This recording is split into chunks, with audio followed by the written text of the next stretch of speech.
Sean bienvenidos a su segmento de la teleconsulta. La prevalencia de diabetes gestacional varía en todo el mundo de 1 al 14% y esto aumenta sobre todo en esta época de Navidad porque lógicamente las mujeres que están en etapa de embarazo tienden a pecar un poquito más. Pero ¿qué tan contraproducente puede ser esto? Para ello invitamos a la doctora Sol Noguera, ginecóloga. Bienvenida, doctora, qué gusto que esté con nosotros. Gracias a ti y a todo el equipo de Salud es Vida, quien tuvieron el agrado de invitarme a este programa con estas recomendaciones ginecológicas para esta fecha navideña que es pecaminosamente rica, y toda la gastronomía, el reencuentro familiar, la ingesta de bebidas azucaradas, algunas personas pues las que ingieren licor para acompañar la cena navideña. En fin, es bastante laboriosa la comida, pero también repercute en nuestra salud. Así es, existe el error de pensar de que mientras más como el niño más gordito será, pero no es la cantidad, sino lo que comes, porque al final el niño lo que necesita son nutrientes y muchas veces eso entra en confusión y las mujeres dicen, es que tengo que comer por 2 y ese es un mito, ¿no? Sí. Así es, y sobre todo ancestral, porque fíjate que esas recomendaciones la mayoría la hace nuestras madres, nuestras abuelas. Tienen que comer por 2 porque la muchacha cuando se embaraza, o la mujer, ¿verdad?, que está nueva en este proceso, no mantiene esa información, pero es algo que viene de generación en generación y es completamente errado. Los nutrientes son importantes, nuestra comida debe estar basada más que todo en proteínas, en vegetales, en frutas, que traen oligoelementos, que traen vitaminas, que traen aminoácidos y van a formar músculo y la parte neurológica del bebé, que es sumamente importante, los omegas, el pescado, entre las carnes, ¿verdad?, es la de mayor predilección, no apartando la calidad de proteínas que aportan las carnes rojas. Pero los carbohidratos, y aparte que sean fritos, esto traen acúmulo de grasa en el cuerpo y grasa mala, aumenta triglicéridos, colesterol y no son nutrientes. Pueden llenarnos el estómago, pueden aumentar nuestro peso desde el punto de vista físico, pero no es nutricional. Y de ahí viene la famosa frase, eso es solo panza, porque está como, el que tiene panza chiquita es porque el bebé está hermoso, el que tiene la gran panza es porque se ha excedido en los alimentos. O sea, aclaremos un poquito esta duda porque las mujeres embarazadas, las primerizas, tienen mucha presión social. Sí, se empiezan a comparar los tamaños de las panzas, como muy bien has dicho, y les crea una psicosis o una preocupación. Me dicen, doctora, fíjese que tengo 26 semanas y no se me nota, y mi vecina o con quien trabajo o de repente alguien en su entorno tiene las mismas semanas de embarazo y es un abdomen más voluminoso. Esto no necesariamente es directamente proporcional con el tamaño del bebé. Ojo con esto, un bebé grande no necesariamente es un bebé sano, y un embarazo con una panza grande probablemente es líquido que tiene de más. Y el bebé no necesariamente representa el tamaño. También tenemos que considerar que el tamaño, la posición del bebé, la ubicación dentro del espacio uterino es el que también va a modificar la forma y el tamaño de la panza.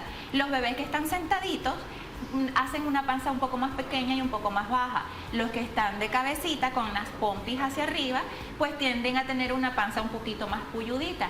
Igual pasa con las pacientes que de repente empiezan a decir, este tipo de panza es niña o es varón porque tiene esta forma, y no necesariamente. Y tampoco una panza baja quiere decir que van a ser antes de tiempo. También tenemos que evaluar la estructura de la mujer. Un cuerpo, como también lo hablamos en las modas, tenemos algunas mujeres más caderonas, unas mujeres que son más rectas, y obviamente su físico en cuanto a su anatomía abdominal y de columna y de cadera va a repercutir en la forma de su panza durante el embarazo, y va a ser de provecho para más adelante decidir el parto. Ahora, sí, exactamente, a eso voy, porque si el niño, por ejemplo, como usted decía, el hecho de que sea gordito no quiere decir que esté sano y lo querés tener natural, eso puede perjudicar si el niño más bien está con sobrepeso. Con sobrepeso, exactamente. Nosotros tenemos que tener criterios para atender un parto propios de la madre, si tiene unas buenas caderas, propios del bebé, si tiene un peso adecuado para las caderas de su madre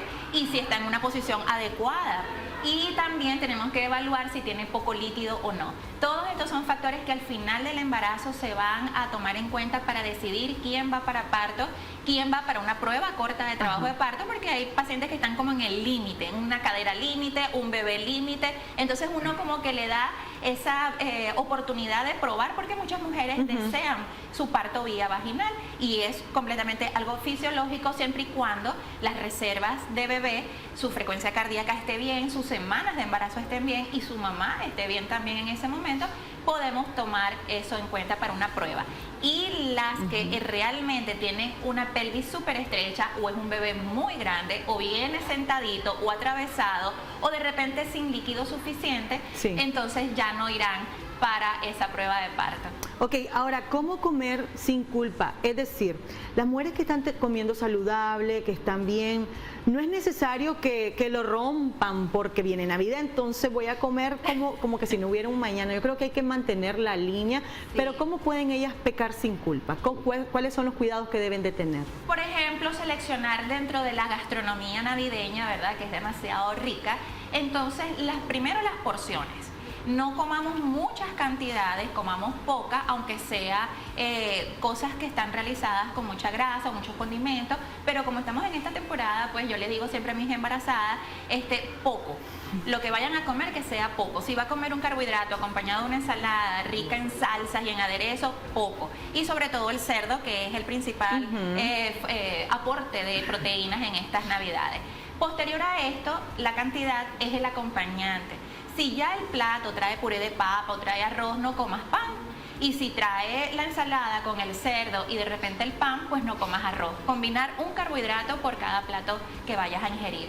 Y sobre todo las bebidas. Acabamos de ver el tips anterior con mi querido colega, el doctor Hebe, que indica que sean líquidos antes de las comidas, después de las comidas y preferiblemente agua. Acompañemos nuestras comidas con agua, aunque suene simple, pero es el líquido que va a diluir todo lo que estamos consumiendo de forma más sana y sin agregarle aún más calorías.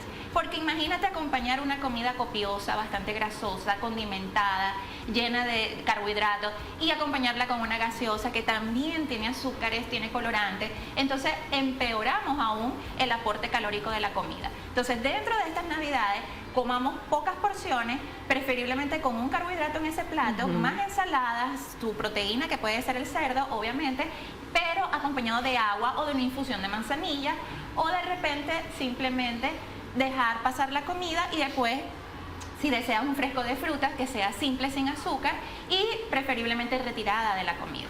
Y algo muy importante, yo lo decía anteriormente, las estadísticas en cuanto a la diabetes gestacional. Esto es muy peligroso, tienen que tener en cuenta este problema. ¿En qué consiste, doctora? ¿Cuáles son las consecuencias para el bebé y para la madre?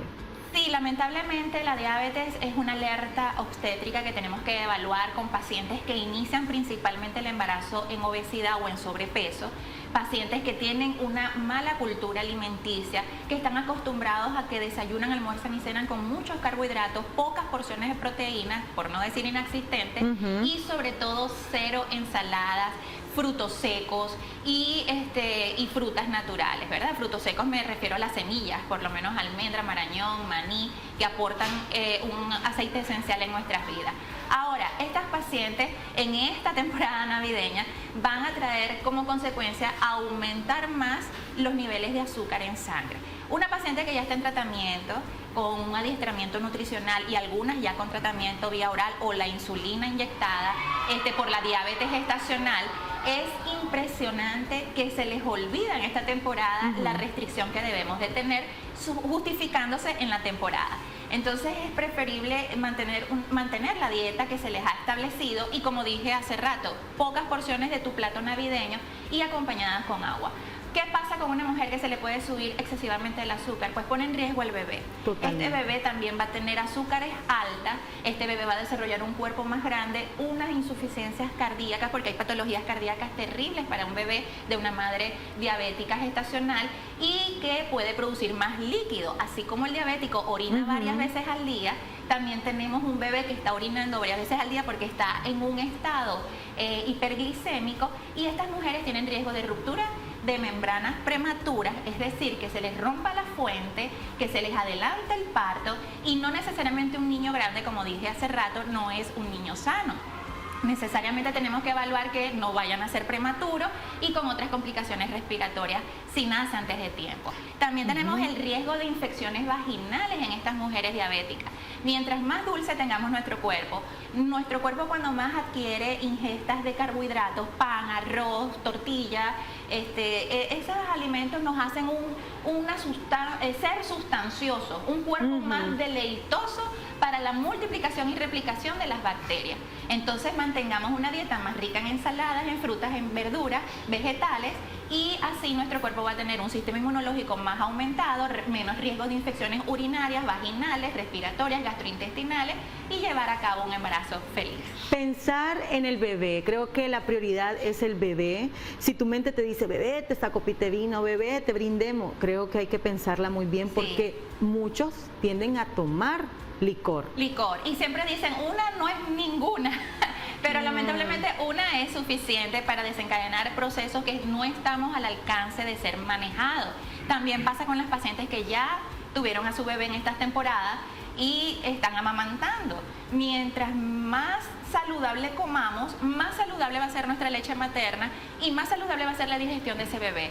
Mamá que está con dispepsia, eructos, indigestiones, flatos, va a tener un bebé también con problemas de cólico más acentuados a pesar de que estén amamantando, porque la calidad de alimentación, de hecho, si nuestra alimentación durante la lactancia está rica en condimentos, en pimientas, en colorizantes, en adobos artificiales, la leche va a cambiar el sabor. Entonces después vamos a tener un bebé que va a perder esa lactancia, que va a rechazar esa mama y por lo tanto pues no se va a nutrir adecuadamente. Y si quieren tener un parto saludable, entonces hay que pensar bien en tomar todos estos consejos, porque después puede venir una preeclampsia incluso, que eso puede matar a la mujer. Sí, en realidad diabetes puede proporcionalmente originar a una preeclampsia y viceversa. Son desórdenes, ¿verdad?, metabólicos, endocrinológicos, fisiológicos de la mujer que ponen en riesgo su salud.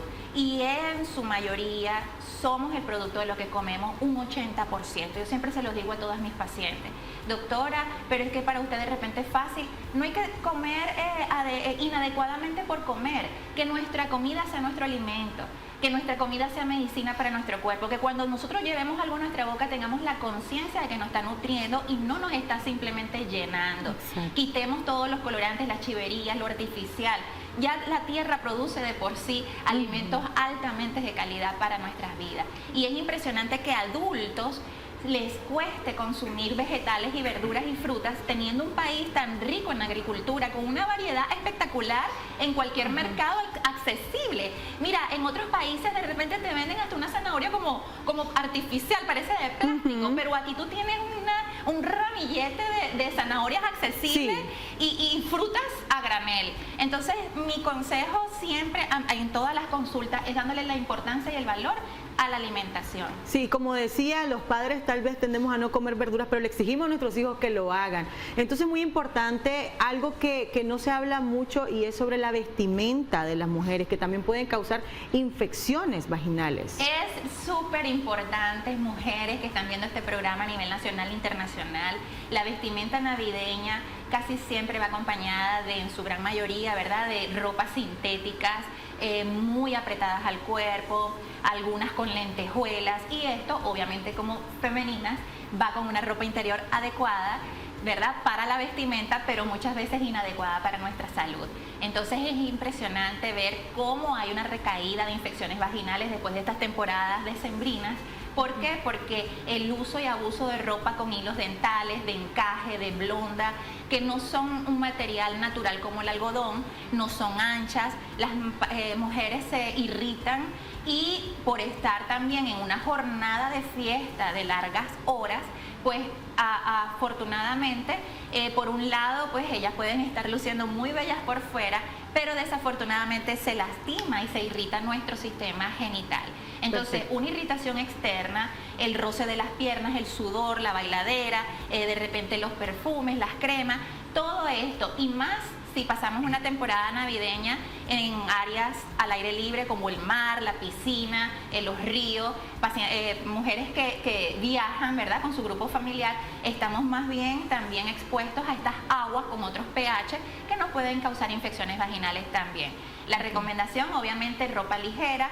Si vas a estar en un momento determinado con una ropa que necesariamente se necesita usar para el evento, pues ya que sea por pocas horas, te las quitas, te lavas y utilizar siempre cremas hidratantes o triples antibióticos para el área genital externa y obviamente las recomendaciones en la consulta. Muy bien, gracias doctora, y volvemos después de la pausa comercial.